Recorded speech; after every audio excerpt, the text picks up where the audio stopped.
حي على الفلاح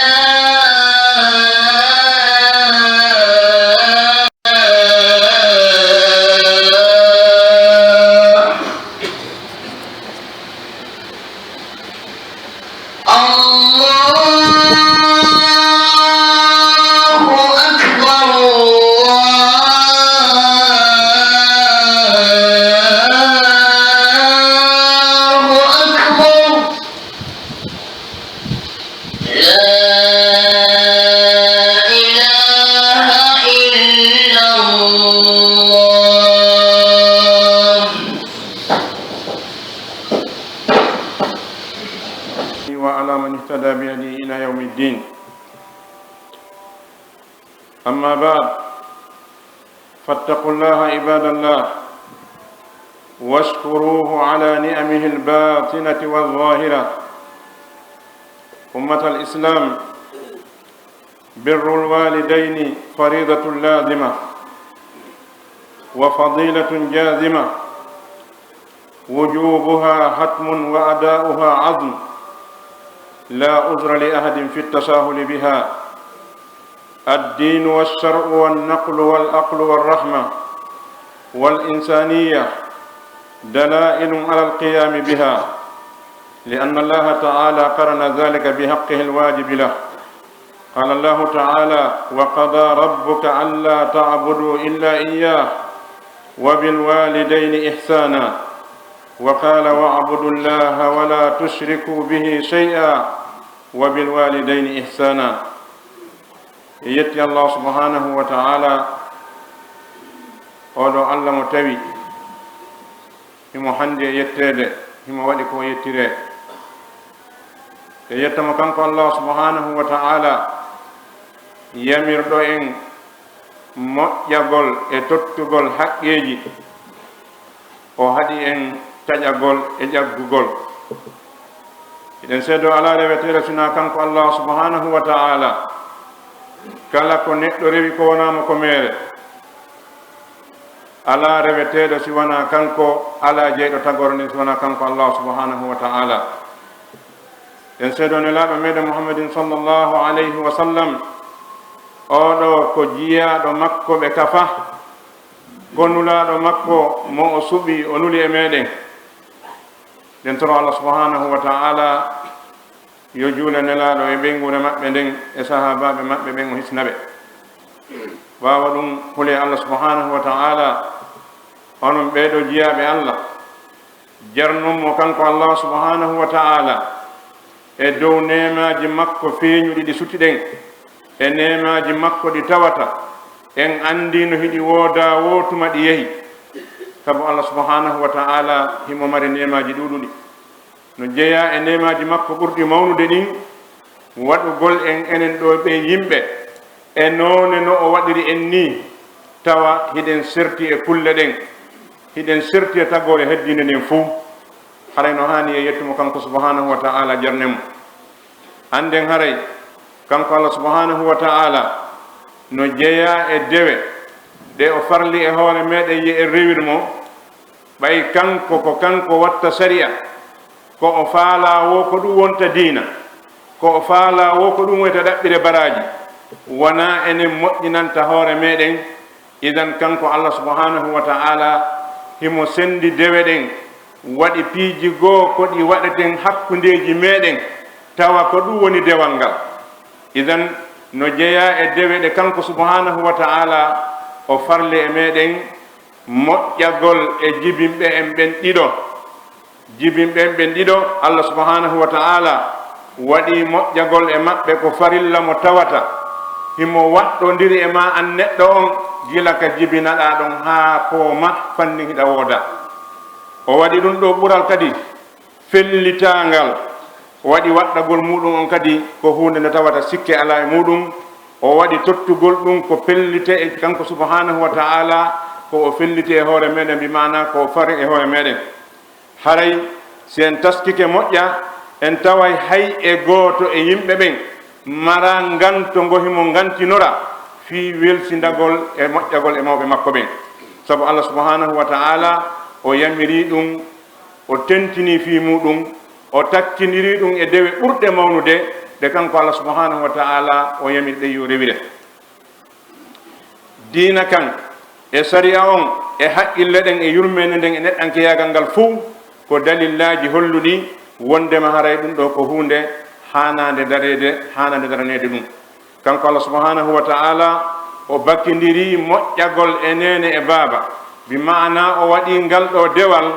dewal ngal tawi himo jogindiri ngal e haqqe makko kanko subhanahu wa ta'ala, haqqe makko ɓurɗo mawnude on ɗum woni rewgol mo kanko Allah subhanahu wa ta'ala tun hara rewi daali mo e goɗɗum ngoo. waɗi ɗen andi haqqeji Allah ɗin fof ko oɗo ɓuri mawnude. kala ko neɗɗo waɗi si o acci ɗum ɗo hara hunde o waɗali, kala ko neɗɗo woni waɗali si ɗum ɗo timmi e jungo makko hay si tawi o memi yiite nen tijja ka o yalti nder ton. idan Allah subhanahu wa ta'ala o bakkindirali ngal ɗo dewal ngal tawata ko moƴƴagol e nene e baaba e rewgol mo kanko subhanahu wa ta'ala tun sina ɓay dewal ngal ko mawngal. ko wi kanko Allah subhanahu wa ta'ala wa qada rabbuka alla ta'budu illa iyyah wa bil walidayni ihsana. Allah subhanahu wa ta'ala o ñaawi o yamiri ta o rew hay e gooto siwana kanko Allah subhanahu wa ta'ala. wa kadhalik o ñaawi o yamiri kanko Allah subhanahu wa ta'ala mawɓe momɓe yo o moƴƴo e maɓɓe e aya goo o wi kanko subhanahu wa ta'ala wa abudullaha wala tushriku bihi shay'a. rewe Allah tun wata on kafido e Allah hay hunde, mawɓe moɗon ɓen moƴƴe e maɓɓe. idan haray ɗum ɗo ko dalil mon holla wondema an oɗo neɗɗo si a wi'ama moƴƴagol e mawɓe maɗa ɓen ala hande kadi darugol niveau maɓɓe ka gandal, ma yoga maɓɓe ka jogal, ma sengo maɓɓe ka dambe, kala no ɓe sifori siko alqur'ana ɓe sekki, siko jimberruɓe jogi, siko sanamuɓe lesata, an ko wajibi e hoore ma ya ɗoftomoɓe maɓe. idan wajibi e hoore maɗa ya a ɗoftoɓe, ya a moƴƴo e maɓɓe kala none ko wiyete kon moƴƴagol. idan haray si a waɗali ɗum a lundike Allah subhanahu wa ta'ala, a acci dewal ɓurgal mawnude e dewe ɗen ngal tawata waɗali hawnaki si a yaadi e ɗum ɗo laakara a jeyete yimɓe perduɓen Allah dandu en. idan haray ngol ɗo ɗiggal ngol nene e baaba ko laawol ngol tawata laawol annaba ɓen fuu subhanahu wa ta'ala sifanike en wondema yimɓe moƴƴuɓe acciɓen hoore ndiɗo leydi hay e gooto e maɓɓe ala ƴaggannoɗo mawɓe muɗum. Allah subhanahu wa ta'ala o andini e wondema annabaɓe attiɓen ka hoore leydi ɗo, yimɓe tedduɓe yimɓe moƴƴuɓen ka hoore leydi ɗo, ala hay e gooto e maɓɓe sina o moƴƴino e mawɓe makko ɓen, o ɗoftiɓe o ɗigganiɓe waɗaniɓe moƴƴere ko heɓata feere kon. Allah subhanahu wa ta'ala o yewti en fi annabi Isa alayhi salam no jeeya e ko o sifino e jikkuji Isa o wi wa barran bi walidati walam yaj'alni jabbaran shaqiya. Isa o wi komi ɗoftiɗo nene an, ɓay kanko na bi walidayya, ko nene o mari o mara baba, ɗum waɗi o wi wa barran bi walidati, komi ɗoftiɗo komi moƴƴiɗo e nene an. Allah subhanahu wa ta'ala waɗa lan neɗɗo dundarankejo, neɗɗo malkisaɗo. o yewti en fi oɗo jeeyaɗo Allah Zakariya alayhi salam, Yahya alayhi salam, Yahya bun Zakariya o wi Yahya kadi wa barran bi walidayhi wa lam yakun jabbaran asiya. Yahya kadi wonno ko neɗɗo moƴƴiɗo e mawɓe makko ɓen, o wonano neɗɗo dundarankejo, neɗɗo yeddowo Allah. والدعاء لهما أحياء وأمواتا دأب المؤمنين المتقين. قال الله تعالى عن نوح عليه السلام رب اغفر لي ولوالدي ولمن دخل بيتي مؤمنا وللمؤمنين والمؤمنات. وقال عن إبراهيم عليه السلام ربنا اغفر لي ولوالدي وللمؤمنين يوم يقوم الحساب. سبحانه وتعالى وعندني وندما moƴƴagol nene e baaba ɗum ɗo ko jikku yimɓe moƴƴuɓe attinoɓe en ɓen. o humpiti en kadi fi oɗo jiyaɗo Allah baaba annabaɓe ɓen fuu ɓaawo annabi Adama alayhi salam, annabi Nuhu alayhi salam no jeeya e konnguɗi makko ɗi Qur'ana windani en fiye en yentimo e muɗum konngol makko ka o wi ɗon rabbi ighfir li wa liwalidayya wa liman dakhala baytiya mu'minan wa lilmu'minina walmu'minat. O wi kanko nuhu alayhi salam, allah mi tori kema yafalam bakkatuji an ɗin min e mawɓe an ɓen ɗiɗo. no konngol nuhu alayhi salam ngol qur'ana eggani en ngol windi kal sakkitode suratu nuh. rabbi ighfirli wa liwalidayya, joomi mi torikema yaafanolan min e mawɓe an ɓen ɗiɗo, walil mu'minina wal mu'minati waliman dakhala baytiya mu'minan, e kala naatuɗo ka diina an ko o gomɗinɗo. yaafoɗa worɓe gomɗinɓe ɓen e sonnaɓe gomɗinɓe ɓen. ɗum ɗo holli e wondema nuhu alayhi salam o do'ani no mawɓe makko ɓen, tawi o do'anike ɓe yo allah yaafoɓe, ɗum no holli o moƴƴuno e maɓɓe fof gurna maɓɓe kadi. annabi ibrahima alayhi salam subhanahu wa ta'ala humpiti en no jeeya e du'aji makko ɗi qur'ana windi, humpiti en fi muɗum du'a makko ka o wi ɗo rabbi ighfirli wa liwalidayya wa lilmu'minina yawma yaqumul hisab. allah mi torikema yaafolam min e mawɓe am ɓen e gomɗinɓe ɓen fuu ñande dargal ngal dari. naam, ngol konngol ibrahima ɗo hingol holli ibrahima moƴƴino e nde mawɓe makko ɓen ka gurdam maɓɓe, kono konngol goo aroyno hollugol wondema ko fi honɗum ibrahima waɗani ɗum ɗon. en andi subhanahu wa ta'ala no wi ka suratu tawba, وما كان استغفار إبراهيم لأبيه إلا عن موئدة وعدها إياه فلما تبين له أنه عدو لله تبرأ منه إن إبراهيم كان أواه حليم. الله سبحانه وتعالى وي وما كان استغفار إبراهيم لأبيه إلا عن موئدة وعدها إياه. إن سنقول النبي إبراهيم نقول ونند بابا مكة o waɗirali ɗum sina fodore nde o fodunomo, kono nde yahuno ha feeñanimo kanko ibrahima alayhi salam wondema baabe makko ko gaño allah, ko sirkowo, o jaɓali natude ka diina, tabarra amin, o dandinino e makko. kono ɗum ko hoɗiɗo ɗiɗi sen takkidiriɗi en faama wondema ibrahim fi ben makko ko lesowo sana mo yeeya wonno, haɗano o moƴƴi e maɓɓe ha ka lannode ɓay o andi mawɗo o wonta feewowo, ko on tuma o acci donade mawɗo. idan si tawi woni hay oɗo mawɗo lesowo sana mo yeeya, annabi ibrahima alayhi salam moƴƴike makko e kuuɗe, moƴƴike makko e konnguɗi, bal o torike allah subhanahu wa ta'ala yo allah yaafomo ka arande laawol. ɗum ɗo no holli wondema kala no mawɗo ma o wayi an ko mawɗo ma onno, si o ala valeur kaka heddiɓɓen kono an ka ma himo mari valeur, so mara teddungal kaka heddiɓɓen kono an ka ma ko mo mari teddungal. sabu neɗɗo no suɓo piiji ɗin fof kono suɓata ko wono nene makko ma ben makko. idan kala ko ɓe jokki e golle, kala no ɓe wayi, ɓe mari ɓe ala, ɓe jangi ɓe janga, ɓe teddi ɓe tedda ka yimɓe heddi ɓen, kono an ko tedduɓe ka ma ko ya moƴƴo e maɓɓe subhanahu wa ta'ala ko ɓe yamirma.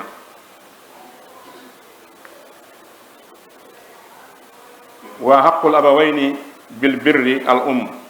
jaa rajulun ila rasulillah sallallahu alayhi wa sallam faqal ya rasulallah man ahaqqu an-nasi bi husni sahabati qala ummuk qala summa man qala ummuk qala summa man qala ummuk qala summa man qala abuk.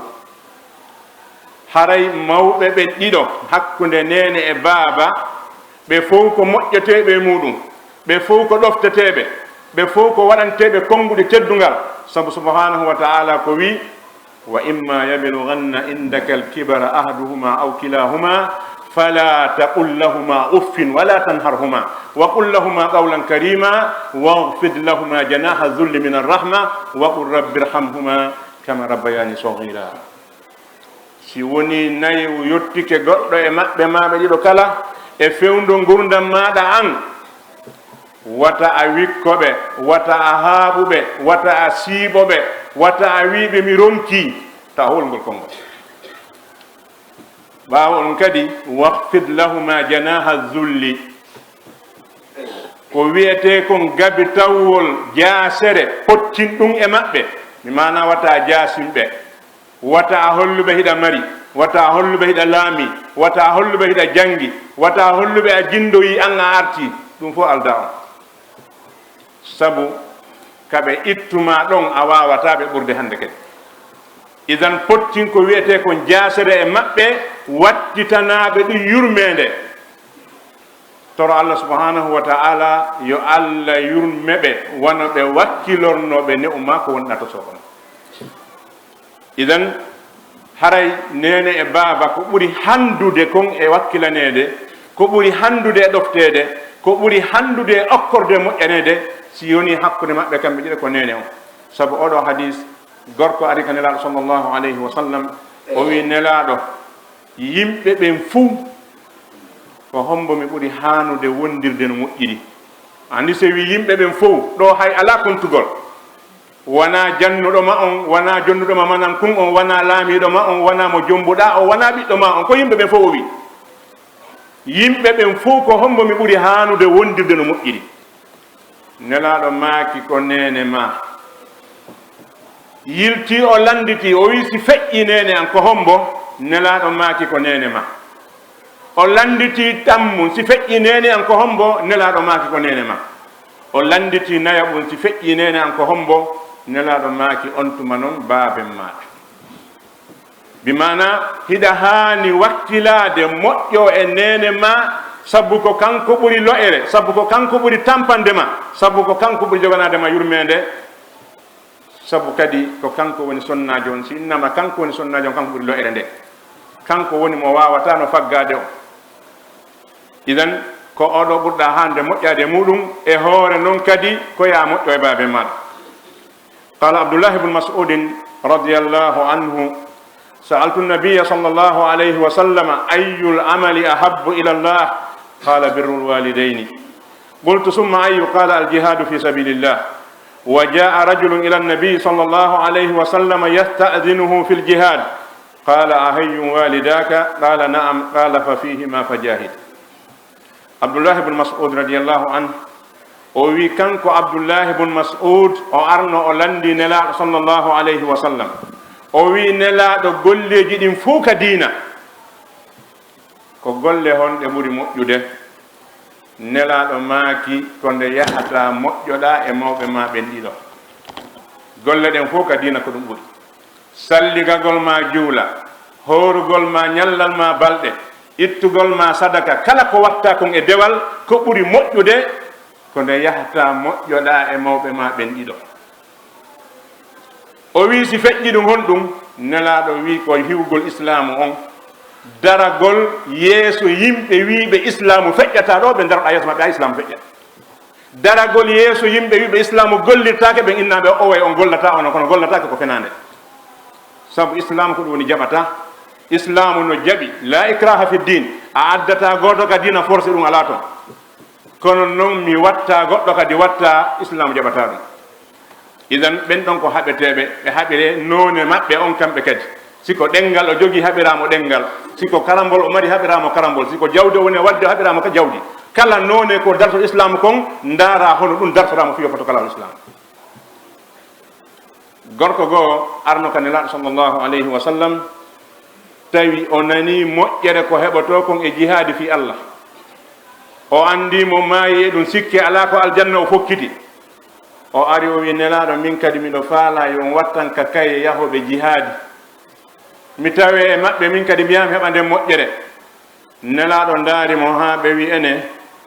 mawɓe ma ɓen no wuuri, o wi hi ɓe wuuri. Nelaɗo maaki awa yahu waɗa jihadi ma on ka maɓɓe, bi maana yahu tenanaɓe, ƴoganaɓe, unanaɓe, wuppanaɓe, yanganoɗaɓe golle hoye maɓɓe koye heɓa baraji ko heɓanoɗa ka jihadi ko. Idan ɗum ɗo holli wondema yimɓe ɓen no hawkude moƴƴere nden ka hakkude koyɗe yaha ɗaɓɓande ka woɗɗi. Yaha duuɓi ɗaɓɓoya moƴƴere hara no accide ka nder suudu. Si on tiranaki perda ko yahi fi mum kon, perda ko wacciga kon kadi. Idan nelaɗo sallllahu alayhi wa sallam si yilti neɗɗo faalaɗo yaade jihade fi Allah, wi'imo yilto yaha moƴƴoɗa e mawɓe maɗa ɓen, ɗum holli ngal dewal ɗon no moƴƴi ɓuri ngalɗa ka. Wa innana la na'safu asadda al asaf من صور نراها من تساهل كثير من الأبناء في بر والديهم،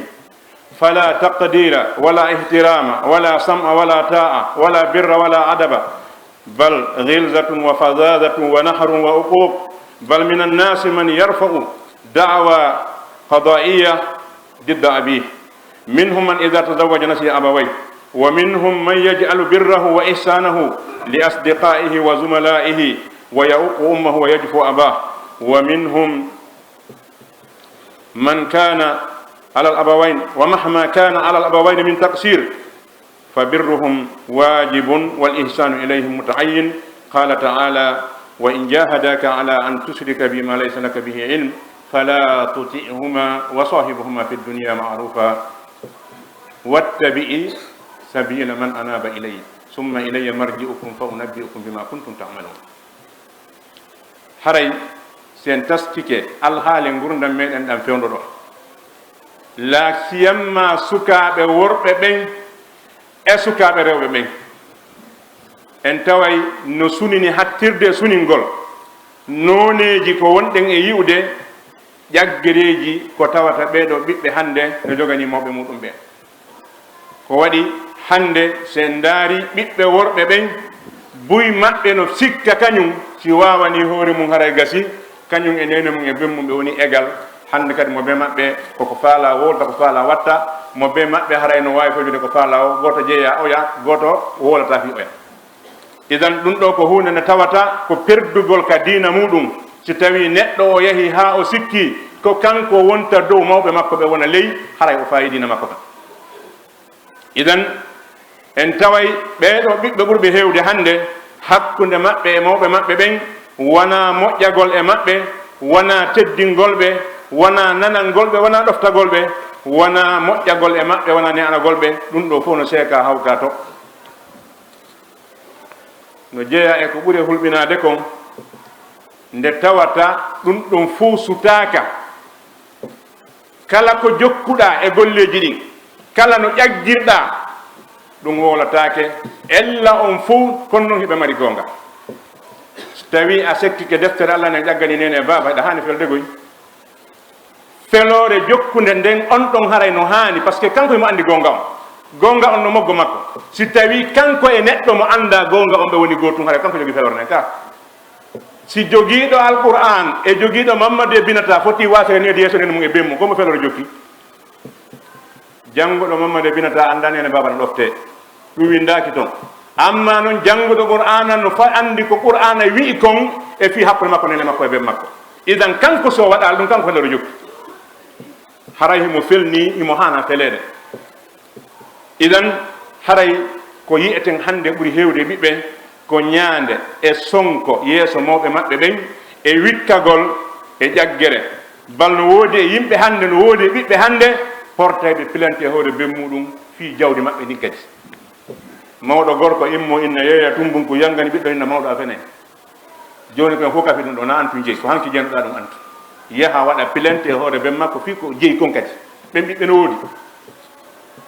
idan no woodi e maɓɓe hande mo tawata gila ñande jombi te faafi nene mum te faafi ben mum. si ɓeygu mum wi'i ñande o ko gueto ƴakkata ƴakkel ngal, si nene makko wi'i bireti ngal ɗo no yori nemo ɗo metti fi, onon goɗɗo adani wona ɗum.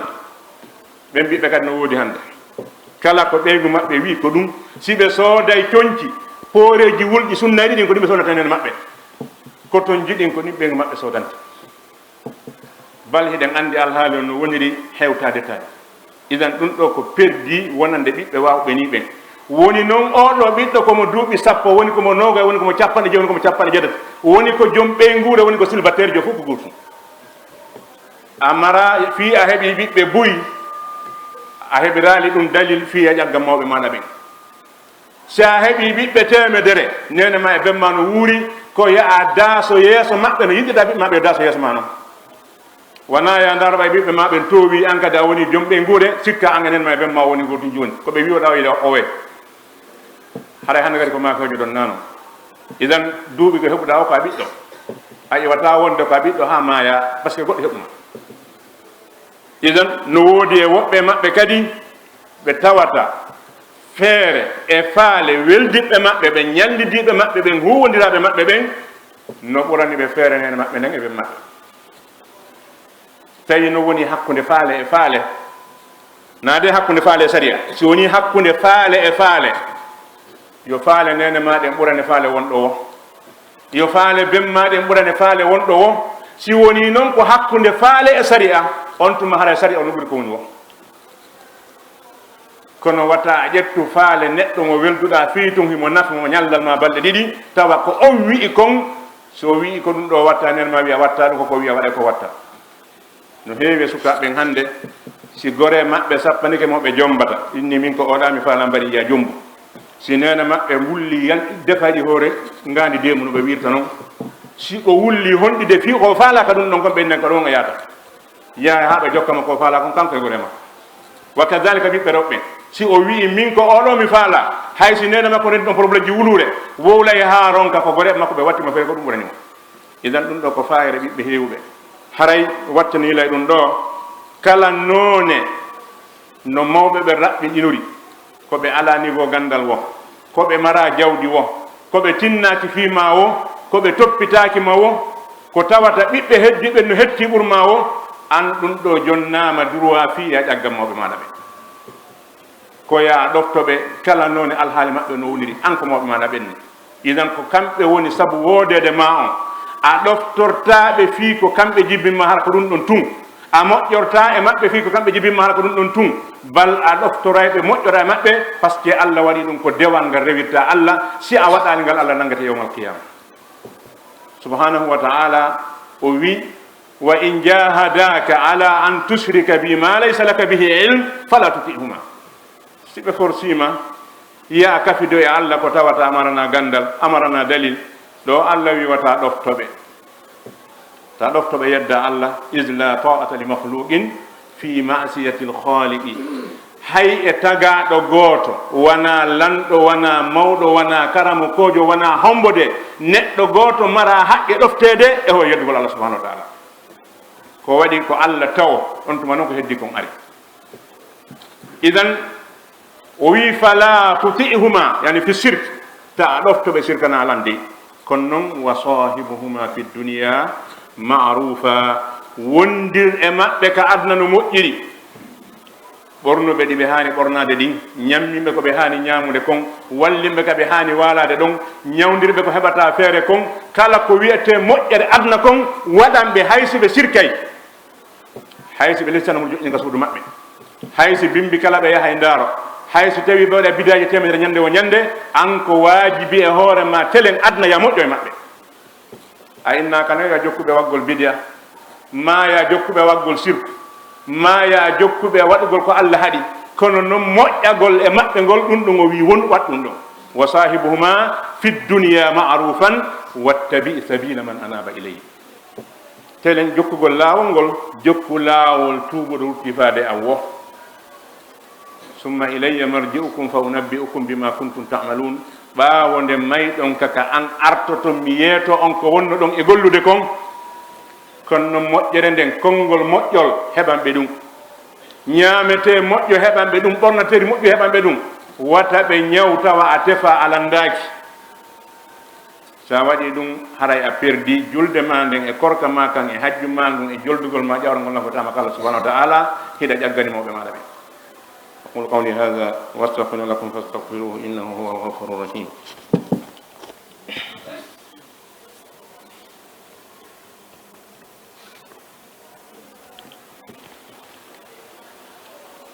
الحمد لله وحده والصلاة والسلام على من لا نبي بعده فاتقوا الله عباد الله وأدوا حقه كما أمركم واعلموا أن الله كما أمركم ببر الوالدين وأداء حقوقهما نهاكم عن الخطيئة والعقوق وجعل ذلك كبيرة من كبائر الذنوب الموجبة لسخط الله المعرضة لعذابه ففي الصحيحين عن أبي بكرة رضي الله عنه قال رسول الله صلى الله عليه وسلم ألا أنبئكم بأكبر الكبائر قلنا بلى يا رسول الله قال الإشراك بالله وعقوق الوالدين وقال أيضا inna min akbari alkabair an yal'ana arrajulu walidayh. qila ya rasul allah wa kayfa yal'anu walidayh? qala yasubbu arrajulu aba arrajuli fayasubbu abah wa yasubbu ummahu fayasubbu ummah. rawahu al-bukhari. yetti allah subhanahu wa ta'ala oɗo mo tawi ko kanko tuni reweteɗo en toromo e juule nelaɗo sallllahu alayhi wa sallam o mo tawi ko kanko tuni ñentinteɗo jeeyaɓe allah huli allah subhanahu wa ta'ala jonnite allah haqqeji makko ɗin anden haray wono allah subhanahu wa ta'ala yamiriri en noon moƴƴagol e nene e baaba ko wono noon kañum kadi himo haɗi en taƴodirgol e maɓɓe, majjodirgol e maɓɓe, yahugol jooɗo duuɓi capanɗe ɓe wulla fiima haa ɓe ronka, ɓe wowla haa ɓe ronka, jooɗoɗa inna eɗa habbi kaydi ndi habbiɗani ko yarude jahannam. si a jooɗike a sabbike kaydi nene ma e bemma no ɓiɗade fiima, ɓe wowli haa ɓe ronki a sabbike ɗon kaydi, a maayi e hoore ɗum eɗa habbi ɗon kaydi, ndin kaydi ne hentoɗa ɗon ko signature yarugol jahannam. fusni nafatama ko allah subhanahu wa ta'ala. sa heɓiri ni milliard ji honɗum nafatama goɗɗum. idan si mawɓe maɓe wi'ino faalama hande kala ka wonɗa marɗa kaydi a mara kaydi hoccu lawol ma ngol tawaɓe. woni noon ka wonɗa ɗo no ɓatti woni no woɗɗi. jooɗagol ma mawɓe maɓe letto nawnare, ɓe letto heege, ɓe yangodo e golleji ɗin fof wona ha ɓe maya doga yaha innaɗa muññintinde yimɓe. ɗum ko mere noon konko yaaɗa ɗon ko mere yaagol ma fewndo gurdam maɓɓe dankoɓe ɓuri yaagol ma hiwro fatude maɓɓe. enen nen no jeeya e jikkuji meɗen en kutisata jonde goɗɗo ya hiwroɗa mawɓe maɓe moƴƴoɗa e maɓɓe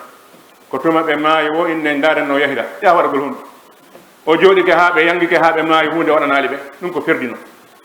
idan o rentini en e taƴagol e maɓɓe e ƴaggal ngol ɓe, o waɗi ƴaggal ngol nene e baaba. ɗum ko bakkatu mawɗo jeeyaɗo e bakkatuji mawɗi ɗi. nelaɗo sallllahu alayhi wa sallam ɓe maaki ñande ngo yeeso sahabaɓen fou, ala unabbi'ukum bi akbaril kaba'ir, ene on accatami yeeto on ko ɓuri mawnude e bakkatuji mawɗi ɗin. ɓe landi ɗum laabi tati: ala unabbi'ukum bi akbaril kaba'ir, ala unabbi'ukum bi akbaril kaba'ir, ala unabbi'ukum bi akbaril kaba'ir. qulna bala ya rasulallah. laabi tati ɓe ɓuwade landal ngal, on accatami yeeto on ko ɓuri mawnude e bakkatuji ɗin. ɓe jokkiniri ɗum laabi tati. sahaba wi nelaɗo yeete men. nelaɗo sallllahu alayhi wa sallam maaki akbarul kaba'iri al israku billah. bakkatu on fuu ko ɓuri wonde mawɗo on ko rewidugol allah e goɗɗum. bakkatuji ɗi fof ala bonɗo ɓuri oɗo. jeenoɓɓen, yaroɓe beere ɓen e ñaamoɓe riba ɓen, ɓeeɗo ko yimɓe moƴƴuɓe ka sirkoɓe wonɗon. ka allah subhanahu wa ta'ala si tumbodirama ka allah taway ko ɓen ɗo woni moƴƴuɓe yeeso sirkoɓe. si neɗɗo ari yawmal qiyama tawa himo yarayno beere, himo jeenayno, himo ñaamayno riba, goɗɗo ari kanko wattano ɗin kono sirkana e allah, ko sirko wo ɓuri bonde. bal hiɗen andi sirko ko piiji ɗiɗi. ko imma si woni sirku mawɗo o bonna kala ko marɗa e golle moƴƴe, ma si woni sirku tosoko o bonna golle ɗe golluɗa si tawɗa waɗa sirku e nder muɗum ɗe. idan ɓe maaki ko ɓuri mawnude e bakkatuji ɗin fuu ko sirkangol allah subhanahu wa ta'ala. ɓe maaki ɗimmum ɗum ala wa uququl walidayni, e ƴaggalngol nene e baaba. nene ma e bemma wiya ma ya waɗum ya watta, ɓe wiya ya okkor, ɓe wiya fewɗo no satti, ko ɓe wi yo a waɗu wonna ɗum ɗon, ɓe inna ya arinna fewɗo a wawata yaade. kala ko ɓe landima hiɗa mari feere wonde goo e konngol gongol ngol ɓe jaɓotoɗaɓe. idan nde ƴaggere ɗo, nde ɗo si feƴƴi sirku ko nde ɗo hikki ɗon. angal ɗoftagol nene mum e bemmum no ɓuri zina bonde, no ɓuri beere bonde, no ɓuri ñaamugol riba bonde. idan kamɓe nelaɗo sallllahu alayhi wa sallam ɓaawo nde ɓe maaki ɗum ɗo, sen taskiti ɗiɗo konnguli ɗiɗi pet: al israku billah wa uququl walidayn. ndaren to kadi tawhidi o wootinɗingol allah ngol e ɗoftagol e nene babangol hikkodiri ka aya qur'an. wootinɗingol allah rewamo kanko tun si feƴƴi ɗum ko hikki ɗon ko bil walidayn ihsana. idan ka boneji kadi sirkangol allah ngol si feƴƴi ko hikki ɗon ko uququl walidayn. idan sen taskike ɗum ɗo moƴƴanta no hulɓini hara no hana neɗɗo yo rento wete kon ƴaggal ngol nene makko e ɓen makko sabu ko perdi ɗi tawata buy anda ko perdi idan rentoɗen e muɗum e hadis goɗɗo goɓe maaki kamɓe nelaɗo sallllahu alayhi wa sallam no jeeya e ko ɓuri mawnude e bakkatuji ɗin nde neɗɗo huɗata mawɓe muɗum ɓen ɗiɗo ndaren zamanuji ɗin no sirti ko waɗi piiji goo si wolama e zamanuji goo tawa ɗi hawni sahaba en ngalɗimɓe ɓe wi kayfa yal anu rajulu walidayhi eɗɗela ko honno gorko huɗirta mawɓe muɗum ɓe kamɓe ɓe anda ɗum hunde hawnide noon nelaɗo sallllahu alayhi wa sallam ɓe maaki ko huni huɗugol mawɓe mum ɓen fewta goɗɗo yenna baba makko ko mbo yennuɗa ko ɓemma ɓay o yottoto idan so yettika ko hombo waɗi ha ɓemma yenna ko an attiɗo yenni baba goɗɗo on sa fewti goɗɗo a yenni nene makko ko a yenni nene ma par ce que ko waɗi an atti yennude o wattante waɗi ko waɗɗa ko ma o ɓeyda hoore ɗon kadi idan sa yenni baba goɗɗo haɗa ko ɓemma yennuɗa ɗum woni hara a huuɗiɓe nelaɗo sallllahu alayhi wa sallam maaki yennugol mawɓe mum ɓen hay sa fewtali ɓe tinde yennuɗaɓe kono si tawi a dogini oto ma on ha goɗɗo fereni yeeso ma a yenni ɓen ma ko yilti ko watti a yenni ɓen ma sa puusi saretiwal ma ngal ha a honki goɗɗo o yeƴƴiti ko yenni ɓen ma a watti ko kanko yenni ɓen makko idan yennugol mawɓe muɗum ɓen ko jeeya ɗum e bakkatuji mawɗi nelaɗo sallllahu alayhi wa sallama ɓe maaki ɗum no jeeya e bakkatuji mawɗi hande noon hiɗen mari sukaɓe ɓe tawata hakken ko ɓe anda diina maɓɓe kan ɓe tabintiniri konngol maɓɓe ngol ɓe wolngol ko gonga otomo ɓe yendi baba maɓɓe ko si tawi on ti wowli ha o gayni o huuɗi ko baba fenɗo hoole ko wi kon ko gonga ɓiɗɗo si yeehi ha hewtude honde mo nafata ben makko honde tuma o nafata hoore muɗum an ko tuma huuɗiɗa baba fen ɗo ko wolɗa kon gongine si alhaali ma o yeehi ha ɗo hara an e heferaɓe honno ɓurdu ɗon idan ndaren ɓiɓɓe jelo hande tawata ko ɗum ɓe huɗorta yennugol ben maɓɓe go o a heeɓi probléme ji ɗiɗi a huɗori ko wona allah a heeɓi probléme a sirki ɗiɗi a yenni mawɓe maɗa ɓen a heeɓi probléme a naati e bakkatu ɓurɗo mawnude ɗum ɗo ko hulɓinine noon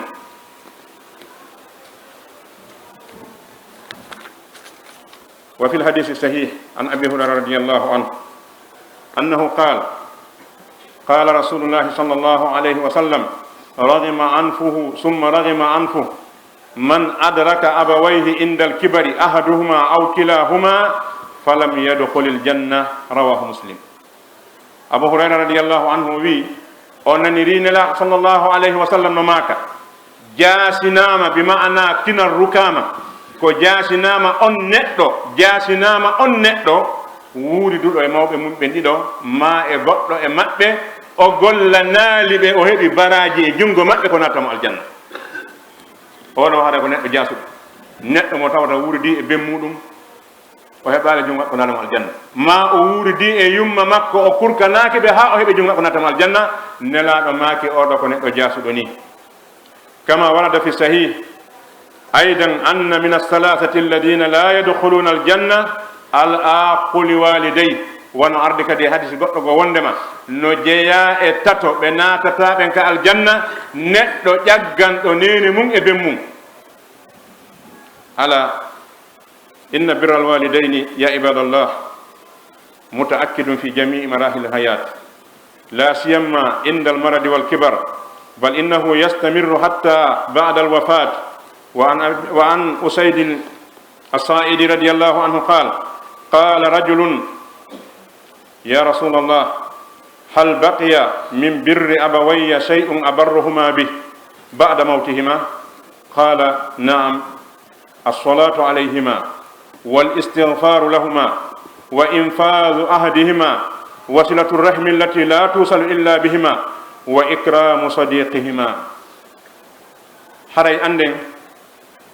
ƴaggangol nene baba ɗum ɗo no jeeya e bonneji ɗi tawata no yeebude ɓiɓɓe buy hande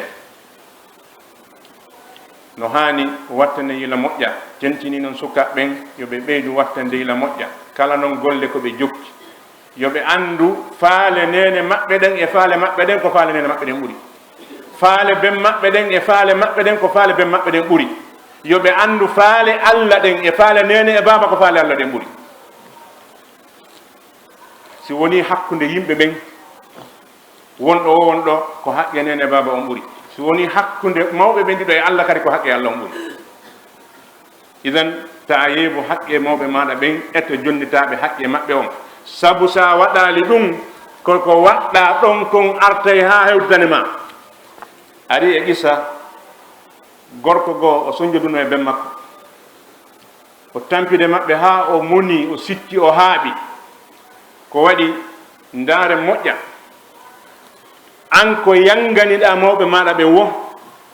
a wawataɓe yoɓude, sabu nde hiɗa yanganoɓe ko woni ka ɓernde ma kon e fewndo nde ɓe yangantono ma ko woni ka ɓernde maɓɓe kono serti. Allah noon ko anni ɗen darata an ko wonɗa yangade hiɗa andi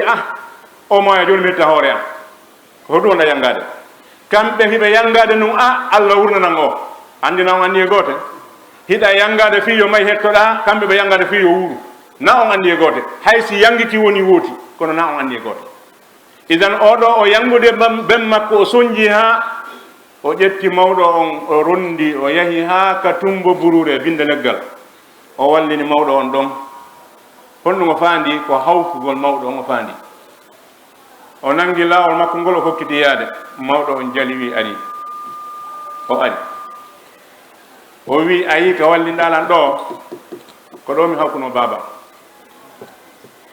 tori kema nattanta ɗum lutte fami men ko waɗi sa acciran ɗo a yahi engrais ɓiɓɓe ma ɓen addoyte ɗo joni noon mimi hetti joddigol len ɗe anta ñawlin ɗum hurten acci yehi.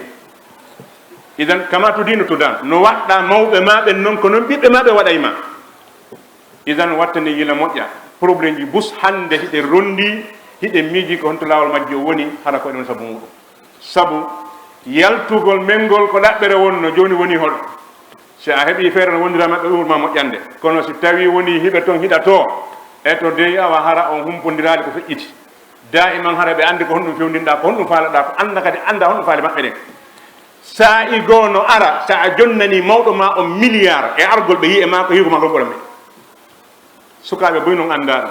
koɓe udditata guite maɓɓe ɗen ɓe yi e ma kon ka tande maɓɓe no ɓurani ɓe mbuuɗi ko jonnantaɓe kon, no ɓurani ɓe ñamete ko jonnata kon, a arde wonon ɗon haray ɗo weela kamɓe no ɓurani ɓe arde ɓe ñaame ha ɓe ara ɓe yiyatama ɗum ko ka wonki woni a andata ɗum nottinande ɓeynuɗa. Idan haray ɗoftagol nene baba ko hunde nde tawata e fewndo gurdan ɗam fof no haani, tentini noon fewndo nawnare fewndo nayew ɗum ɗo no haani o neɗɗo watta ila e muɗum o toppito ɗum o wakkilo ɗum moƴƴa, sabu neɗɗo si ɓanndu ndun uytike wona ɓanndu ndun tum uytigoy, ɓe wi al aqlu salimu fil jismi salimi, haqqille hisude ko wonta koye ɓanndu hisundu, si yahi ha ɓanndu lanni haqqille kadi luttata ɗum goy ko uyti ɓanndu ndun uyta e haqqille ɗen. Idan nayejo no metti fii sa wi a muññata ko ɗum a bonne golle maɗe hara andali ko ma jaɓa muññoɗa tampere nden anda noon ko tampanɗa ɓe ɓe tampanoma ɓuri ɗum. Idan sanga nawnare sanga neyew ɗiɗo saji ɓuri hande wakkilade bal ɗoftagol nene baba hatta ka gurdan tun hayɓe maayi hiɗa hani ɗoftade ɓe. Gorko ari ka nelaɗo sallllahu alayhi wa sallam o wi nelaɗo mawɓe am ɓen feƴƴinino mi nani ko alqur'ana wi kon e fi ko moƴƴagol e nene baba ene hara joni noon no woodi goɗɗum min kadi ko mi wawata waɗande mawɓe am ɓen ɓaawɓe ma hara mi ɗoftike ɓe ndaare yimɓe moƴƴere ɓen oɗo pellati nen makko be makko no wurno na fi ɗoftagol ɓe wolde ka e innali o rewaynoɓe kono ɗoftotono ɓe ɓay himo faala andude hande kadi ko honno ɗoftata ɓe ɓaawɓe maayi. Idan nelaɗo maayi maaki hi no woodi ko watta ɓaawo nde ɓe maayi hara ɗoftike ɓe. Nelaɗo maaki go'o assalatu alayhima ko du'anagol ɓe ndaren hoore men moƴƴa enen ɓe mawɓe mum hikki yeeso ɓen laabi jelu ɓe heɓata du'a e nder konnguɗi maɗa ɗi, laabi jelu so a karkili a taway jeyaka e andeji maɗa ɗi bal enen no fanɗi e men jooɗotoɗo miijito neɗɗo mum mayɗo ko honɗum nal haali makko fewndo ɗon koɗe sa miijotako ɗum ama fan toon tigui ama fatako. Idan haray du'anagol ɓe no jeeya e ɗoftagol ɓe ɓaawɓe maayi e insinanagol ɓe toranagol ɓe Allah yaafuye. Du'anagol ɓe ko toranagol ɓe moƴƴere, insinanagol ɓe ko toranagol ɓe yaafuye. ɗiɗo no jeeya ko moƴƴota e maɓɓe ɓe maaki e hunnugol ahadi maɓɓe ndi ɓe ƴettodano ɓe feƴƴini tawi ɓe wawali ndi hunnude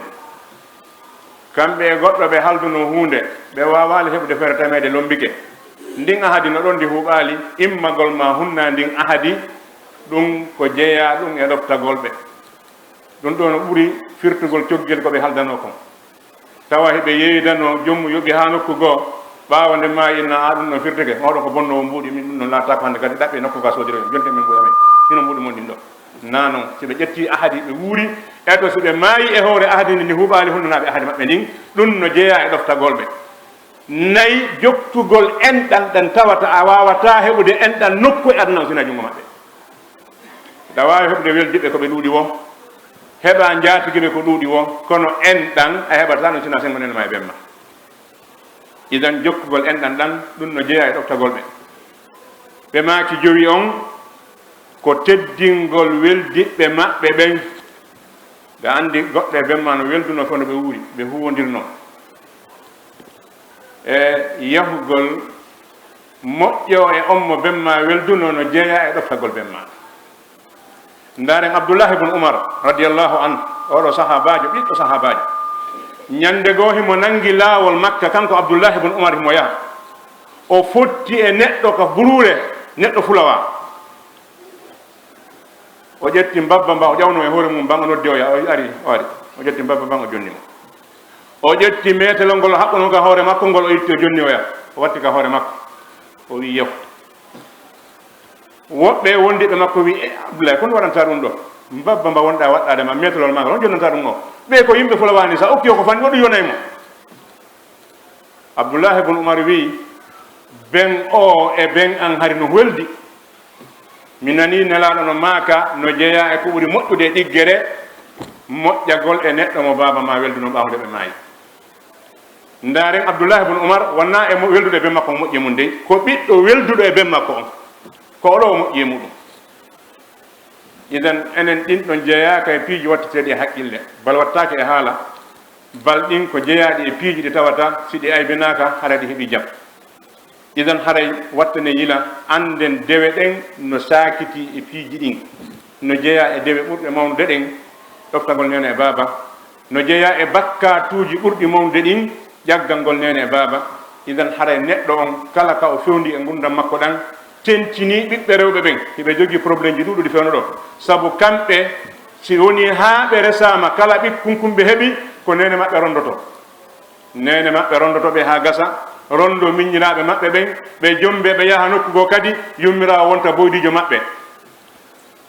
kamɓe ɓe konti ɗum ko teddungal ko pinal ko civilisation ɗum ko kuddi noon nde tawata ɓikkunkum heɓuɗa o ko nene ma rondoto golle makko ɗe fof ko nene ma heɓa accaka suudu nene ma rondo yaha golloya nene ma yanganu ɗum ɗon ɗon aɓe yanganinoma kadi an a accataɓe fof to hayde wottere tuuba rutɗa faade Allah subhanahu wa ta'ala dankoɗa ko heɓuɗa kon anda nene ma gatta wonde boyɗi maɗa